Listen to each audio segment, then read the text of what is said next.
आज के क्लास में हम लोग डिस्कस करेंगे अलाउद्दीन खिलजी और मोहम्मद तुगलक, इन दोनों के बीच में डिफरेंस क्या था। ठीक है, यानी कि हम लोगों को आज डिफ्रेंशिएट पढ़ना है इन दोनों में। ठीक है, और इस डिफ्रेंशिएट पढ़ने के साथ साथ हम लोग ये जान जाएंगे कि दोनों में से दोनों किस प्रकार से अलग थे। यानी कि दोनों तो अलग थे ही थे, लेकिन कितना ज़्यादा कौन किस रूप में अलग था। ठीक है, इसके बारे में हम लोग पढ़ेंगे, या फिर आप बेसिकली कह सकते हैं कि इन दोनों में हम लोग ये पढ़ेंगे कि दोनों में अलग अलग क्या था, यानी कि दोनों में डिफरेंस क्या था। ठीक है, चलिए जानते हैं इसके बारे में क्या लिखा हुआ है। लिखा हुआ है, as a defensive measure Alauddin Khilji raised a large standing army. मतलब क्या हुआ, मतलब ये हो गया कि अपने पावर को बढ़ाने के लिए अलाउद्दीन खिलजी ने अपने यहाँ पे बहुत ज़्यादा स्टैंडिंग आर्मी को भर्ती किया था। मतलब क्या हुआ स्टैंडिंग आर्मी का मतलब, स्टैंडिंग आर्मी का मतलब ये हो गया कि यदि कहीं पर लड़ाई पीट हो तो ये क्या कर सके, युद्ध में पार्टिसिपेट कर सके, यानी कि भाला तलवार जो भी इनको चलाना होगा वो ये लोग आराम से चला पाए।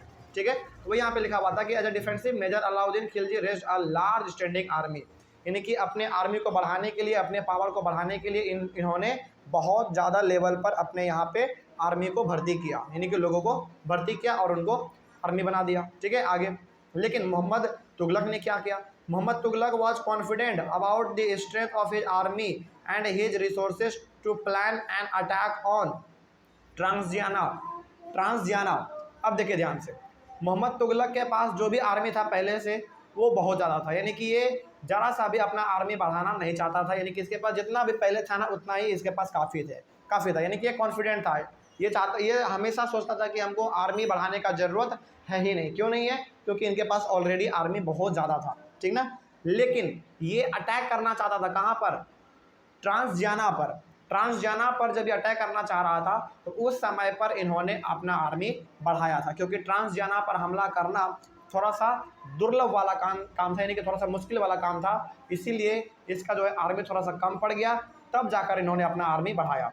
ठीक है, देखिए ये आर्मी शुरू से बढ़ाना चाहता था, लेकिन ये जो है शुरू से आर्मी बढ़ाना नहीं चाहता था, लेकिन इन्होंने आर्मी तब बढ़ाया जब इनको ट्रांसजाना पर हमला करना था तब। तो ये दोनों में पहला डिफरेंस हो गया।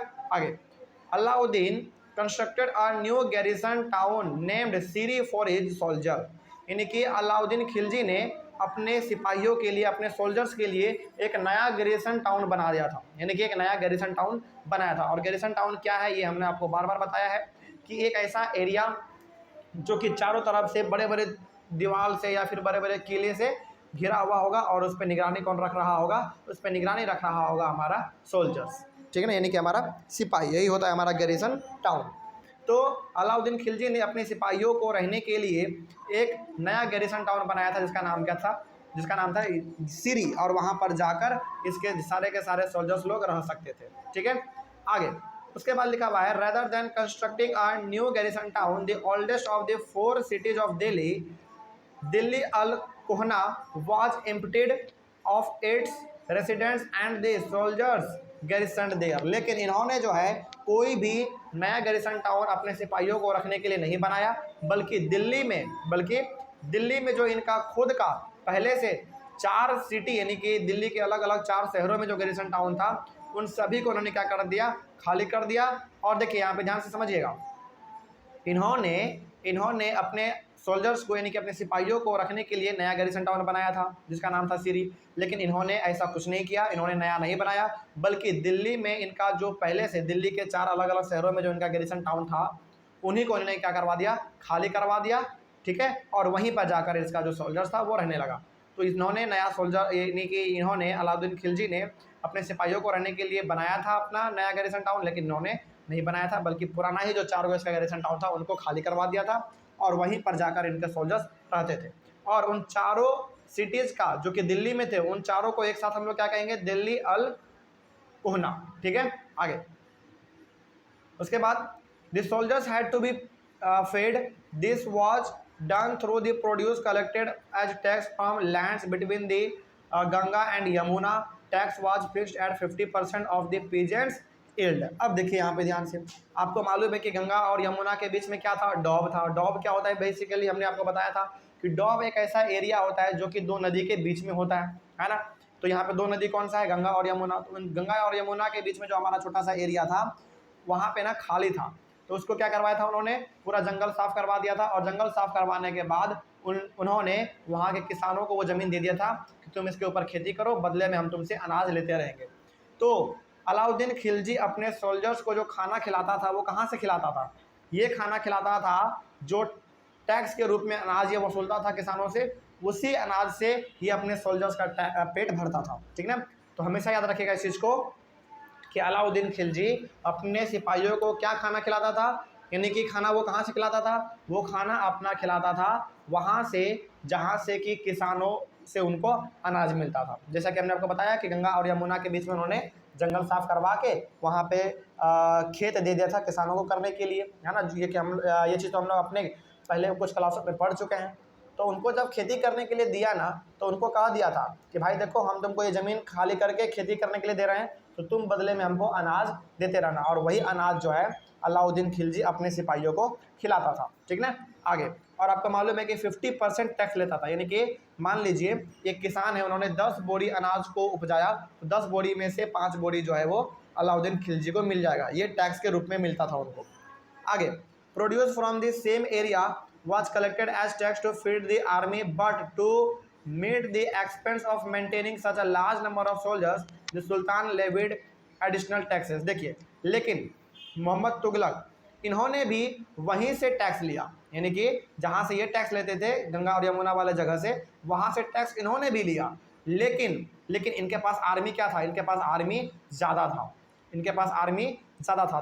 तो उनको जो वहाँ से टैक्स के रूप में अनाज मिलता था वो अनाज बहुत ही कम पड़ता था, यानी कि उस अनाज से इनके सिपाहियों का पेट नहीं भरा जा सकता था, क्योंकि अनाज था कम और सोल्जर्स का संख्या था ज़्यादा। तो इस वजह से क्या हो रहा था, इनको प्रॉब्लम आ रहा था कि हम अपने सिपाहियों को क्या खिलाएंगे। तो इस चीज़ को दूर करने के लिए उन्होंने क्या किया, एडिशनल टैक्स लगा दिया, यानी कि और भी अलग अलग प्रकार का टैक्स लगा दिया, जहाँ से कि उनको और ज़्यादा अनाज आने लगा, और ज़्यादा पैसा आने लगा, तब जाकर वो अपने सिपाहियों को खाना खिला पाता था। ठीक है ना। चलिए, आई होप आपको समझ में आ रहा होगा। तो इन्होंने ज़रा सा भी टैक्स नहीं बढ़ाया, जो पहले से टैक्स था 50% वाला उनको वही रहने दिया, लेकिन इन्होंने और भी अलग अलग से टैक्स इन्होंने लगाया था, क्योंकि इनके पास जो सिपाही था वो सिपाही का संख्या ज़्यादा था, और जो टैक्स मिलता था 50% अनाज का वो बहुत ही कम पड़ रहा था, इसीलिए उन्होंने अलग अलग टैक्स लगाकर और ज़्यादा लोगों से अनाज को वसूला, तब जाकर इनके सिपाही का पेट भर सका। ठीक है। आगे, उसके बाद the soldiers had to be paid। Alauddin choose to pay his soldiers salaries in cash rather than टिकटाज। देखिए, अलाउद्दीन खिलजी के पास जो भी सिपाही थे, ये अपने सिपाही को सैलरी कैसे देता था, कैश के रूप में देता था, यानी कि पैसे के रूप में देता था, हैंड टू हैंड देता था। यानी कि अलाउद्दीन खिलजी के पास, इसका मतलब ये हो गया कि अलाउद्दीन खिलजी के पास जो भी सिपाही लोग काम करते थे, उनको अलाउद्दीन खिलजी जो थे वो हैंड टू हैंड पैसा देते थे कि भाई लो तुम हमारे लिए काम कर रहे हो, तो ये तुम्हारा पैसा हुआ, ये तुम्हारा सैलरी है, तुम इसको रख लो। ये करता था अलाउद्दीन खिलजी। लेकिन मोहम्मद तुगलक क्या करता था, Mohammad Tughlaq also paid his soldiers as cash salaries, but instead of controlling prices he used a token currency somewhat like present day paper currency. लेकिन मोहम्मद तुगलक भी अपने सिपाही को सैलरी देता था, लेकिन ये जो है यानी कि ये भी कैश सैलरी ही देता था, ये भी हाथों हाथ के सैलरी देता था, लेकिन ये किस रूप में सैलरी देता था, ये सैलरी देता था एक टोकन के रूप में। किस रूप में, एक टोकन के रूप में ये सैलरी देता था, और वो टोकन वैसा ही देखने में लगता है जैसा कि आज हमारे पास पेपर वाला नोट देखने में लगता है, 10 वाला, 20 वाला, 50 वाला, 100 वाला, 500 वाला, 1000 वाला, है ना। वही यहाँ पे बात है। तो बात समझ में आ रही है, मतलब क्या हुआ इसका, ये भी अपने सोल्जर्स को सैलरी देता था, यानी कि अलाउद्दीन खिलजी भी अपने सिपाहियों को सैलरी देता था, हाथों हाथ देता था, ये भी हाथों हाथ कैश देता था, लेकिन इसका देने का जो तरीका था वो एक टोकन के रूप में था। मतलब कि जो आज हम लोग पेपर वाला नोट यूज करते हैं ना, उसी प्रकार से उस समय पे ये दिया करता था। ठीक है, आगे बढ़ते हैं। उसके बाद एक और डिफरेंस है इन दोनों में, Alauddin administrative measures were quite successful, यानी कि अलाउद्दीन खिलजी जो भी अपना काम चलाता था, जो भी अपना राज्य चलाता था, जो भी ये नियम कानून लगाता था, यानी कि इसका जो सिस्टम था वो थोड़ा सा सक्सेसफुल रहा। मतलब ये हो गया कि अलाउद्दीन खिलजी जिस प्रकार से रूल करता था, इनका जो तौर तरीका हुआ होता था रूल करने का, वो थोड़ा सा कामयाब हुआ, अच्छा था। लेकिन मोहम्मद तुगलक एडमिनिस्ट्रेटिव मेजर्स वाजा वेयर अ फेलियर, लेकिन इनका जो तौर तरीका था थोड़ा सा गलत साबित हुआ, यानी कि ये थोड़ा सा इनका जो तौर तरीका करने का था, कंट्रोल करने का, वो थोड़ा सा अच्छा नहीं था, यानी कि थोड़ा सा ये फेलियर था, फेल था।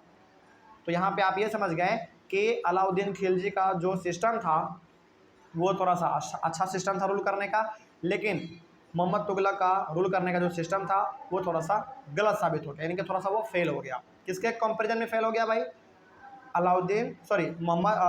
अलाउद्दीन खिलजी के कंपेरिजन में मोहम्मद तुगलक का रूल करने का तरीका थोड़ा सा फेल हो गया। ठीक है, चलिए, तो यहाँ पे आपने इन दोनों के बीच में क्या डिफरेंस था, यानी कि इन दोनों ने किस प्रकार से अपने शासनकाल में कंट्रोल किया, ये भी आपने यहाँ पे जान लिया। ठीक है, चलिए, तो अगले वाले क्लास में हम लोग डिस्कस करेंगे अपना एक नया टॉपिक जिसका नाम होगा द सल्तनत in the 15th and 16th century. ठीक है, चलिए मिलते हैं फिर हम लोग अपने अगले वाले क्लास में। Thank you very much and have a nice day.